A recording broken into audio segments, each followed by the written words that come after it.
David Carretta, Radio Radicale Italian Radio. IREP, one question on the association agreement idea. Are you in favor, or there is a consensus in the Council for an association agreement with Palestine? Thank you. This is an issue that we did not discuss with President Abbas today. There has been discussions among member states in the recent days and weeks on the possibility of launching negotiations for an association agreement. We've discussed this with the ministers, and we will continue the conversation on this possibility in the coming weeks. The issue is not for the last time on the agenda, the bilateral relations, but also our role in the Middle East peace process. But this was not an issue we discussed with President Abbas. This was not, I would say, the major issue of our conversation today. The main point was the EU role in helping relaunching an international framework for direct negotiations between Israel and Palestine. And with President Abbas, we recommitted ourselves to our united, consolidated position in favor of two-state solution with Jerusalem as capital of both. And we reaffirmed, and I was glad to see that the Palestinian side was agreeing with that, we reaffirmed our conviction that the framework has to be multilateral.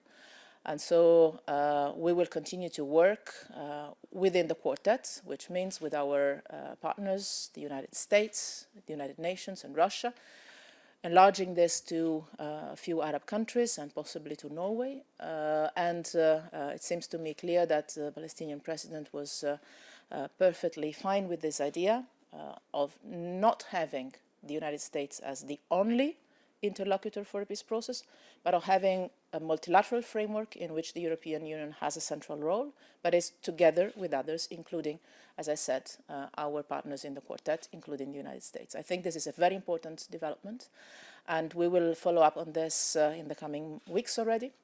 As you might know, we will convene an extraordinary ad hoc liaison committee meeting together with Norway here in Brussels on the 31st of January.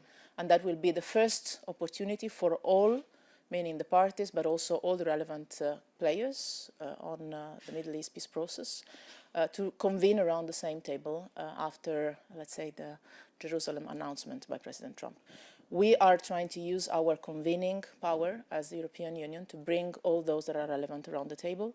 We want to play an important role as the European Union, including on the political process, but we want to do this with our friends and partners in the region and the international community. Daniel. Yes, Daniel Brössler, Süddeutsche Zeitung. Hi, Rep. You said that the European Union will continue to financially support the Palestinians and UNRWA, but is the European Union and its member states prepared to step in for funds that are no longer coming from the United States? We have been, we continue to be, we will continue to be strong, probably the strongest supporter financially of the Palestinian Authority and also the work of UNRWA, because we believe this is essential to individuals, which is for us a must, but also it's essential for stability in the region. We're talking about millions of people, many of them extremely young, many of them children, that count on UNRWA for essential services like schooling, education, health services, and in Gaza, but also in countries that are hosting large numbers of refugees like Jordan and Lebanon. Reducing the activities of UNRWA would cause instability, security threats, I believe, and would also damage the credibility of any political peace process. So we do this because we believe it is in our self-interest to do this, and also because we recognize this as a moral duty towards individuals, starting from children. We have already increased our support in the recent times. We're looking at ways in which we can do more. But obviously we expect our friends in the United States to fulfill their commitments to UNRWA, again, because it is in our collective, including their collective, self-interest. think of what could happen again to countries that are close friends and allies, like Jordan, if the situation of the Palestinian refugees were to deteriorate further. So I expect that the US administration will take wise moves on this. What is clear is that the European Union and its member states are doing all we can to avoid repercussions. But again, it's not possible to imagine that we cover choices or steps back from others that have been contributing significantly to the budget of UNRWA. Alex. Yes, hi, Alex Reichardt from Agence France Presse. I have a question on the Turkish operations in the enclave in Afrin against the YPG. How do you see the recent developments, also the situation of the population on the ground? Thank you. I'm extremely worried. We discussed this today with the ministers in the opening of our meeting. I'm extremely worried, and I will discuss this, among other things, with our Turkish interlocutors. The Minister for European Affairs, Mr. Çelik, is visiting Brussels in the coming days. I'll try to set up a meeting with him, even if at short notice.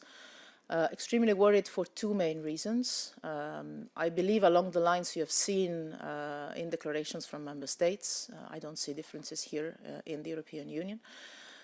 One side is the humanitarian one. We need to make sure that humanitarian access is guaranteed and that civilian population and people are not suffering from military activities on the ground. We also need to make sure that any military activity is focused at anti-Daesh in terms of strategy. And the other thing that worries me and us a lot is the fact that this, among other things, including military activities from others in Syria, can undermine seriously the resumption of talks in Geneva, which is what we believe could really bring sustainable peace and security for Syria with a political transition. This requires the situation on the ground to be as calm as possible and the regime in Damascus to commit to political negotiations under UN auspices. Lawrence and then Michael, and then I'll really have to finish. Thanks, Maya. Lawrence Norman, Wall Street Journal. Harriet, a couple of questions. One on Israel-Palestine. I'm a little bit confused. You said the other month you don't want the US to go it alone. You said just now the US shouldn't be the only interlocutor. Are you saying that the US should not come out with its own peace proposals and that should only be done through the quartet? You've talked in the past about conversations with Kushner. You know the US is working on its own plan. Are you saying that they shouldn't go ahead alone with proposals and they should only be a collective effort? And a second quick question on Iran. Tillerson was in London today with Boris Johnson. He talked about starting working group discussions on what Trump and he have called a side agreement in addition to the JCPOA focused on missiles in the region. Is talk of a side agreement, not renegotiating the JCPOA, but a talk of a side agreement realistic to you? You know my rule, you put two questions, I choose which one I answer to. No exception today, sorry for that. I picked the first one as it was the main subject of the meeting today.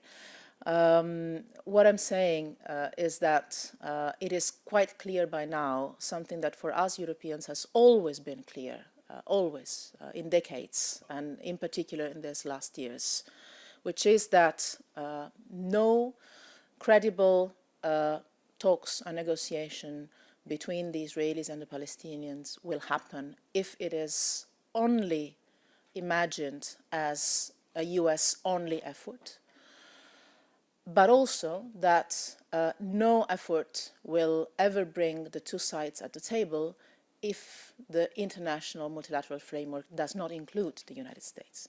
The United States alone would not make it.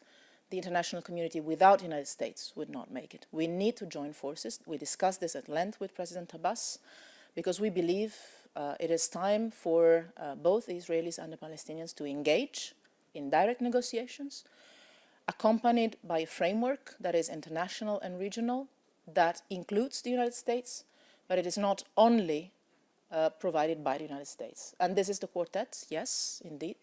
And this is the quartet plus, we believe, some of the Arab countries that have been working enormously in these months to, I would say, keep the situation as much as possible under control, that have been working in the recent years, for instance, on the Arab Peace Initiative, and that have some leverage in the region, as we do have some leverage, as the Americans have some leverage, and so on and so forth. So in this complicated framework we have, and you're not the only one being confused about the Middle East peace process. I think that generations of politicians and journalists might have been confused from time to time about a process that has been going on forever and with not many results, is that we could try to turn a crisis into an opportunity and put together joint forces and try to deliver some results to direct negotiations, and that this requires a common effort.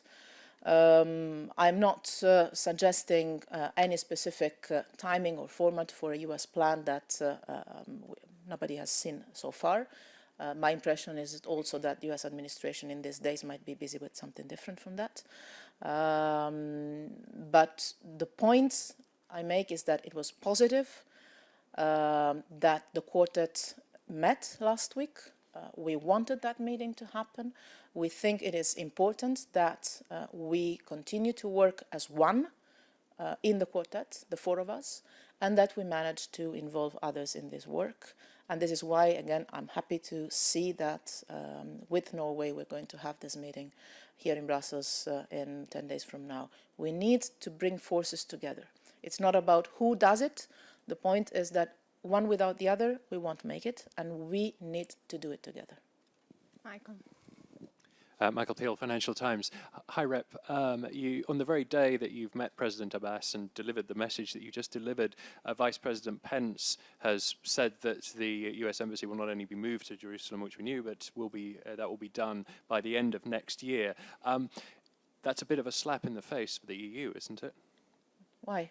This is a very well-known position, as my position that I expressed today was very well-known already before. I expressed today because he's now saying by the end of next year. Sorry? He's now saying by the end of next year. Well, that's by the end of 2019. Yeah, in the Israeli parliament. Well, I'll probably not be here by the end of 2019. It's a long time. And before that, the US administration had never indicated a date anyway. This to say that, first of all, I'm not, how do you say, in ancient Greek that was hubris. How would you translate it into English? I would never imagine that Vice President Pence sets his traveling agenda on the dates and content of the Foreign Affairs Council in the European Union. This goes in parallel, and contacts with our friends in the United States are constant, and respective positions are very well known. We discussed about this with Vice President Pence several times, both here in Europe and in Washington, before the decision was taken. We discussed this with Secretary of State Tillerson here in Brussels in December, few days before the decision was taken. And we were very open and adamant on both sides on the differences in the approaches, but also on the common points. And again, I would like now to stress the common points, because the fact that we are sitting together in the quartet, the fact that we are both looking for ways to restart the engine of negotiations, and the fact that we are both aware of the leverage that we have on the parties, all indicate that there is a space for a common effort. And I believe this could be done in the coming months, if, again, as I stressed, we join forces. And again, I see the time coincidence as a coincidence, and I believe this should be interpreted as such. The consistency of the messages we are delivering is there. We passed today to President Abbas messages that reflect in a fully consistent way the messages we delivered to Prime Minister Netanyahu in December, and that we say publicly and that we represent in a united manner. And this is no surprise, because this is the consolidated position of the European Union since years, and it is based on the Oslo agreements that we discussed with President Abbas today, and on all the relevant UN Security Council resolutions. So no surprise from our side, no slaps on the face, neither on one side or the other, simply a very clear position, very united position, and an effort, I believe on both sides, for sure on our side, to bring the two parties at the table with the help and the support of us, together with the United States, together with Russia, together with the United Nations, and together with our Arab partners. By the way, I would like to stress here again, we have decided to organize in one of the next meetings, hopefully already in February, a meeting with the 6 foreign ministers of the Arab League Follow-on Committee that are following the issue of the Middle East peace process, to create a close link with the region. I'm afraid I'll have to stop at this point. Thank you very much for coming, and see you at the next occasion. Thank you. Bye.